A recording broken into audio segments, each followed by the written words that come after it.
नमस्कार, आपका बात 25 में स्वागत है। तो बात 25 में आज हम झालमुड़ी ब्रांड की बात कर लेते हैं। अब झालमुड़ी को कैसे समझें? झालमुड़ी के संसार में एक जलजला आ चुका है। वो कैसे आया है? कि भई मोदी जी जो है वो इलेक्शन कैंपेन के चुनाव यात्रा के दौरान, प्रचार के दौरान वो पहुंच गए एक झालमुड़ी की शॉप में। और झालमुड़ी की शॉप में पहुंच कर के और जो भी कुछ उन्होंने झालमुड़ी खाई, तो एक पूरी तरह से एक हंगामा खड़ा हो गया। अब ये बहुत ही आसानी से हो गया। जो उनके धुर विरोधी हैं उन्होंने ये प्रचार करना तुरंत ही आरंभ कर दिया कि ये जो दुकान गई है वो तो एसजीपी का सिपाही था, ये सब कुछ नाटक है, इट्स पॉलिटिकल थिएटर है।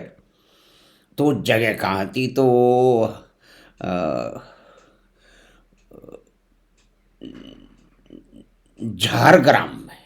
हाँ तो साहब, झारग्राम जगह थी, वहाँ पे वो चले गए। और वो जो झालमुड़ी बेचने वाला था, उसका नाम था विक्रम शॉ। और जो है वो कई दिनों से वहाँ पे झालमुड़ी की दुकान चला रहा है। तो वहाँ से जाके झालमुड़ी खरीदी। और फिर बाद में जो हंगामा मचा तो उस पर मोदी जी ने कहा कि ऐसा लगता है कि झालमुड़ी तो मैंने कहा ये मिर्ची दूसरों को लगी हुई है। तो बात मुख्य मिला के बात यह है कि मोदी जो भी करते हैं इस तरह से चुनाव के दौरान, और तो उनके विरोधी तो पछाड़ खा जाते हैं और रोने चिल्लाने लगते हैं, और मोदी जी उस पर कटाक्ष करते रहते हैं। लेकिन अब ये समझें कि झालमुड़ी का हुआ क्या है, ये कितना बड़ा बिजनेस होगा, ये देखने की कोशिश की। लेकिन इसमें यह है कि जैसे ही मोदी जी ने झालमुड़ी खाई, उनके विरोधियों ने विरोध किया, मीडिया ने उनके फोटो और वीडियो छापे, लोगों का रिएक्शन छापा गया। तो धीरे धीरे 24 घंटे में 19 करोड़ यानी कि देश की आबादी के 10% से भी अधिक लोगों ने झालमुड़ी के बारे में सुना। तो वो कौन लोग हैं? कि वो देश के भी लोग हैं, विदेश के भी लोग हैं। और ये झालमुड़ी का बिजनेस कितना है, व्यापार कितना होता होगा, ये देखने की कोशिश की तो वो तो संख्याएं अभी मिली नहीं। क्योंकि झालमुड़ी जो है वो 3, 4, 5 रुपए से लेकर के 30, 35 रुपए की भी बिकती है, ऐसा सुनने में आया है। कभी कभी खाई भी है, कलकत्ता में खाई है, यहाँ भी कभी कभी मौका मिला है। तो ये झालमुड़ी का एकदम से डिजिटाइजेशन हो गया, अप स्केलिंग हो गया। यानी कि सब लोगों में एक जिज्ञासा उत्पन्न हुई कि झालमुड़ी है क्या। तो सभी लोग उसको ट्राई करना चाहेंगे। यानी कि ये मान लीजिए कि वो जो 19 करोड़ लोग हैं, उनमें से कितने लोग पहले झालमुड़ी के बारे में जानते होंगे। तो अब फूड बिजनेस कितना है, जो सड़क का फूड बिजनेस है, यानी कि जो खोमचे लगते हैं भारत में सड़क के चारों तरफ, और वहाँ पे पकोड़े और कचौड़ी की जो दुकान है, चाय की दुकान है, उसमें जो बिजनेस होता है वो ध्यान रखिए 1 बिलियन डॉलर यानी कि 8,000 करोड़ का रोज व्यापार होता है अंदाजे में। और 10 और 12% की दर से वो बढ़ रहा है। यानी कि 1 बिलियन डॉलर का रोज 8,000 तो कितना हो गया? 365 बिलियन डॉलर के बराबर हो गया। यानी कि ये जो बहुत सारा जो एक्सपोर्ट होता है आईटी वगैरह का, उसके कहीं आसपास जाकर खड़ा हो गया। और उसके लिए आपको वो काम करने के लिए आपको जो है वो स्किल क्या चाहिए? कि ठीक है कि आप जो भी कुछ पकौड़ा बना रहे हैं, चाय बना रहे हैं, तो उसको ठीक से बनाएं, और सही तरह से ग्राहक आपके पास आएंगे।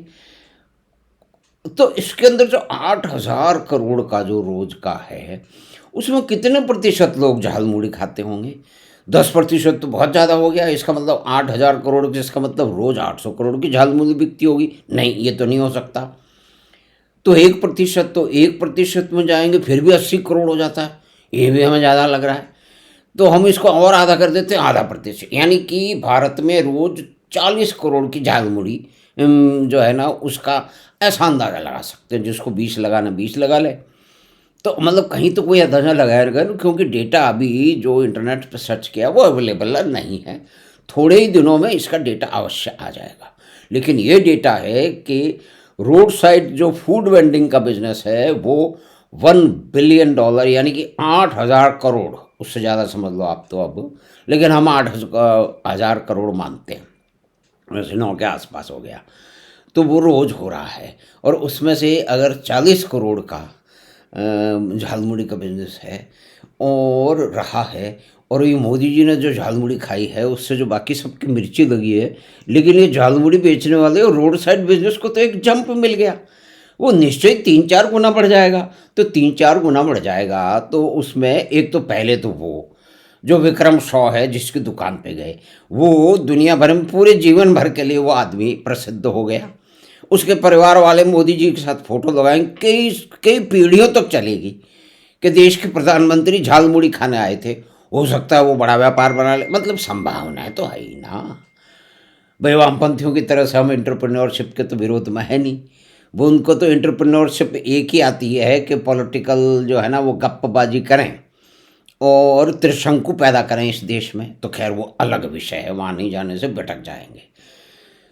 तो 40 करोड़ की रोज अगर झालमुड़ी बिकती है, अगर वो 2-3 गुने हो गई तो कितने लोगों को फायदा हुआ। यानी कि मोदी जी गए, उन्होंने झालमुड़ी खाई बिना किसी और दूसरे उसके, एकदम से उसके जो संभावना है व्यापार की वो 3-4 गुनी तो बढ़ी गई हैं। तो उससे बहुत सारे लोग जो झालमुड़ी नहीं रखते वो रखने लगे होंगे, और बहुत सारे लोगों को ये आइडिया मिल जाएगा कि भाई झालमुड़ी की शॉप मुझे लगाने दीजिए, तो वो लगाने देंगे। अब देखिए कि जो सड़क पे जो फूड वेंडिंग होती है, यानी कि कचौड़ी समोसे से हमारे देश के बुद्धिजीवियों को बहुत बहुत घृणा है। क्योंकि पहले जब कुछ साल पहले मोदी जी ने सब एम्प्लॉयमेंट की बात हो रही, यानी कि बात ये कि देश के बुद्धिजीवी कौन है, जिन्होंने किसी आदमी को एक भी एम्प्लॉयमेंट नहीं दिया होगा, वो बुद्धिजीवी हैं। आप समझ लीजिए बात को। क्रांति की बात करते हैं लेकिन क्रांति देखी नहीं है, क्रांतिकारी से असली क्रांतिकारियों से मिले नहीं है, और क्रांतिकारी करते क्या है तथाकथित तो उनको मालूम नहीं है। एयर कंडीशन हॉल में क्रांति की बातें होती है इस देश में, तो खैर वो अलग फिर विषय है, क्योंकि ये मिला जुला विषय है। क्योंकि हम बंगाल की बात कर रहे हैं जिसको वामपंथियों ने पूरी तरह से नष्ट कर दिया, और जो बचा हुआ था वो आदरणीय दीदी ने कर दिया। क्योंकि जो वामपंथियों का जो भी टोला था वो दीदी का टोला बन गया। अब टोलाबाजी, कटमनी और एक्सटॉर्शन, यानी कि रंगदारी की प्रथा चली कि आप गाड़ी खरीदेंगे आपको टैक्स देना पड़ेगा, आप मकान में कोई मरम्मत कराएंगे आपको टैक्स देना पड़ेगा, आप कोई दुकान खोलेंगे तो आपको टैक्स देना पड़ेगा, यानी कि आप कुछ भी करेंगे आपको टैक्स देना पड़ेगा। तो ये जो एक पैरेलल सिस्टम क्रिएट किया वामपंथियों में, और फिर उससे पहले साइंटिफिक रिगिंग की तो अभी हम बात नहीं करें, अभी हम सिर्फ बातचीत को झालमुड़ी पे रखते हैं, जिसका डिजिटाइजेशन स्केलिंग अप हो चुका। ये बहुत बड़ी एक मार्केटिंग एक्सरसाइज है, इसमें कोई लोग करने बैठे तो करोड़ों रुपए लगेंगे भाई साहब, और उसके बाद में भी उसके ये परिणाम आएंगे कि नहीं आएंगे, इतना मोदी जी ने झालमुड़ी खा करके 10-12 मिनट में कर दिया। अब उसमें लोग रो रहे हैं, चीख रहे हैं, कुछ लोग तो सीधा सीधा झूठ बोल रहे हैं। इसको प्रचार बताते, भाई प्रचार तो है भाई, राजनीतिक प्रचार नहीं होगा तो और क्या होगा, और चुनाव के दौरान प्रचार नहीं होगा तो और क्या होगा। लेकिन जो उसके दूसरे पक्ष हैं उनको भी तो देखना पड़ेगा ना। लेकिन हमारे देश के बुद्धिजीवी, मुख्य रूप से जिन्हें बुद्धिजीवी कहा जा सकता है या जिनको बुद्धिजीवी कहा जाता है या जो अपने आप को बुद्धिजीवी मानते हैं, वो सारे के सारे उद्यम विरोधी हैं। वो सारा सरकारीकरण चाहते हैं। यानी कि आप ये देखिए कि 1 करोड़ लोग रोड साइड बिजनेस में लगे हुए हैं, और देश के अंदर जो सरकारी नौकर हैं वो 2 करोड़ के आसपास हैं। तो ये रोड साइड बिजनेस है, ये जैसे जैसे आबादी बढ़ रही है कि डिस्पोजेबल इनकम बढ़ रही है, शहरों का विस्तार हो रहा है, गांव जो है वो कस्बे में बदल रहे हैं, तो ये रोड साइड बिजनेस तो चलेगा। अभी कुछ ही दिनों पहले की बात बताता हूँ कि एक व्यक्ति को मैं जानता हूँ जो कि कह रहा था कि साहब मुझे जगह चाहिए और मुझे चाय की दुकान लगानी है। मैंने कहा इतनी सारी चाय की दुकानें हैं, तू क्या करेगा? कहते नहीं साहब मैंने एक जगह देख लिया, उस एरिया में मैं चाय की दुकान लगाऊंगा तो मेरा काम चल जाएगा। मैंने कहा भाई तू क्यों लगाना चाहता है? तू तो एक हॉस्पिटल में काम कर रहा। कहते जो हॉस्पिटल में काम करते हैं, लेकिन वहाँ जो है वहीं से मुझे आइडिया मिला कि लगाना चाहिए, अब मैं खुद काम करना चाहता हूँ। और उसने कुछ ही दिनों पहले आके बताया कि उसको जगह मिल गई है और उसने कि चाय की थड़ी जो है पिछले 1.5 महीने से चल रही है। मैंने कहा भाई कैसी चल रही है? कहते साहब बहुत बढ़िया चल रही है। मैंने कहा कितनी सेल होती है? तो उसने कहा साहब 4,000 की तो हो जाती है और कभी कभी 5,000 की भी हो जाती है। मैंने कहा बहुत बढ़िया है, तो इसके अंदर तुम्हारे कितने बच जाते हैं? तो उसने कहा कि साहब 1,500-1,700 तो बच ही जाते हैं, और आगे देखेंगे, अभी तो सब 1.5 महीना ही हुआ है। तो ऐसा काम किसी को क्यों नहीं करना चाहिए? लेकिन हमारे बुद्धिजीवी जो हैं उन्होंने ये कहा, जब मोदी जी ने कहा कि समोसा कचौड़ी बनाना और बेचना भी एक एम्प्लॉयमेंट है, तो उनके ऊपर टूट के पड़ लिए। यानी कि इन लोगों ने कभी कोई ऑनेस्ट वर्क अपनी पूरी ज़िंदगी में किया नहीं होगा। या तो सरकारी नौकरियों पर बैठे बैठे मोटे हो रहे हैं, या कोई और कुछ लोग हैं, मतलब मोटे होने का उनके पास है, उनके पास में कोई दूसरी इनकम आती है, और उसके साथ में फिर वो बुद्धिजीवी कहलाने के लिए 30-35-40 हज़ार रुपये लगा किताब छपवा लेते हैं। अब वो बुद्धिजीवी पक्के हो गए, उनका जो गुट है उसकी किताब का विमोचन हो जाता, फोटो छप जाती है अखबार में, अब बिल्कुल ही हो गए। फिर थोड़े दिनों बाद जो ना एक और किताब छप, थोड़े दिनों में 10 किताब छप जाती हैं। अब ये लोग एंटरप्रेन्योरशिप के पूरी तरह से विरोधी हैं। और आश्चर्य आश्चर्य की बात यह कि इसमें से कुछ लोग ये भी हैं जिनकी दुकानें चलती हैं, उनके परिवार की दुकानें चलती हैं, लेकिन ये जो बुद्धिजीवी बनने का जो भूत है वो उनको इस तरह के कर्तव्य करवाता है। तो ये जो एक पूरा का पूरा गुट है, जो कि मुख्य रूप से मोदी विरोधी गुट है, जिसको मोदी जी फूटी आँख नहीं सुहाते हैं, जैसे कि ममता जी को नहीं सुहाते। ममता जी उनके लिए बहुत अच्छे हैं, वो पहले हम डिस्कस कर चुके हैं कि कैसे वो चुनाव जीतती रही हैं। तो साहब एक छोटे से एक एक्शन में, यानी कि झालमुड़ी खा करके झालमुड़ी की संभावनाएं जो बढ़ा दी, डिजिटाइजेशन स्केलिंग अप अपने आप ही हो गया। ये अपने आप में एक महत्वपूर्ण घटना है। इससे बहुत सारे लोगों को इसके अंदर उनको मदद मिलेगी, और झालमुड़ी की सेल तो बिकेगी बिकेगी, बढ़ेगी बढ़ेगी। जैसे हमने मोटा सा अंदाज़ा लगाया है कि 40 करोड़ रुपए की शायद झालमुड़ी जो है देश में बिकती होगी, तो वो 5 गुनी भी बढ़ सकती है, वो 2 गुनी भी बढ़ सकती है। तो इससे नुकसान किसको हो रहा है, पहले तो मुझे ये बता दीजिए। हाँ, वामपंथियों को नुकसान अवश्य हो रहा है, क्योंकि मोदी जी का जैसे जैसे ग्राफ घट रहा है, वामपंथियों को उनकी छटपटाहट, उनकी बेचैनी, उनकी परेशानियां सामने हमेशा आती रहती हैं। और उन्होंने जो बंगाल का जो हाल किया है 34 साल में, उस पर कभी अलग से बात करें, क्योंकि वो एक बात नहीं होगी, कम से कम 10 बार बात करनी पड़ेगी। इतने आयाम हैं, इतना नष्ट किया है उन्होंने, हर तरह से नष्ट किया है।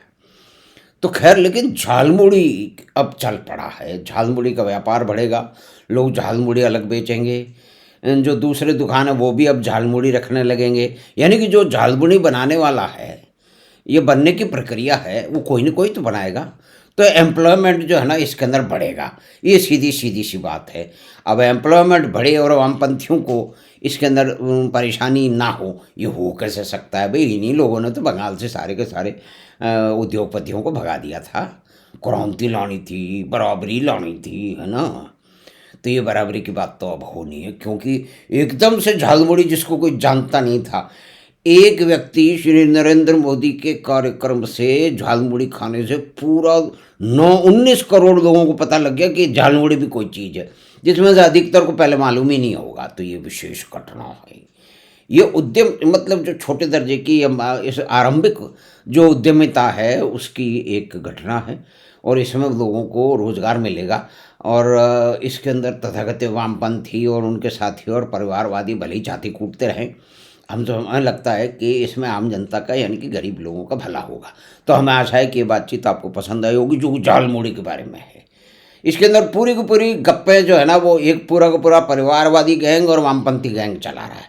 वो कह रहे हैं कि जिसके यहाँ जो झालमुड़ी खाई वो एसपीजी का कमांडो था, तो अगर सिक्योरिटी इशू है तो एसपीजी के कमांडो को बिठा दिया हो, लेकिन ऐसा है नहीं। अगर है भी तो उससे फर्क क्या पड़ता है? आप तो मुख्य मुद्दे पे ध्यान रखिए कि झालमुड़ी जिसको कोई जानता नहीं, 19 करोड़ लोगों ने देखा, तो उसको बनाने वालों की और ये जो फूड वेंडर है, सड़क पे जो खोमचा लगाने वाले हैं, उनकी उन्नति होगी। और इसमें अगर किसी 2 आदमी को भी काम मिले तो बहुत अच्छी बात होती है ना, क्योंकि हमें तो बात होती है कि हमें बेरोजगारी तो पता नहीं सैकड़ों लोगों की मोदी जी ने एक काम करके मिटा दी, यानी कि संभावनाएं दिखा दी। अब वो सफल होंगे नहीं होंगे, उनकी मेहनत पे, किस्मत पे और उनके जो बाजार है उस पर निर्भर करेगा कि वो क्या करते हैं। तो हमें आशा है कि ये बातचीत आपको पसंद आई होगी, तो आप चैनल बात 25 को सब्सक्राइब करें, लिंक अपने मित्रों और परिवार के साथ साझा करें। हम आपसे फिर मिलेंगे बात 25 की अगली बात में। धन्यवाद, नमस्कार।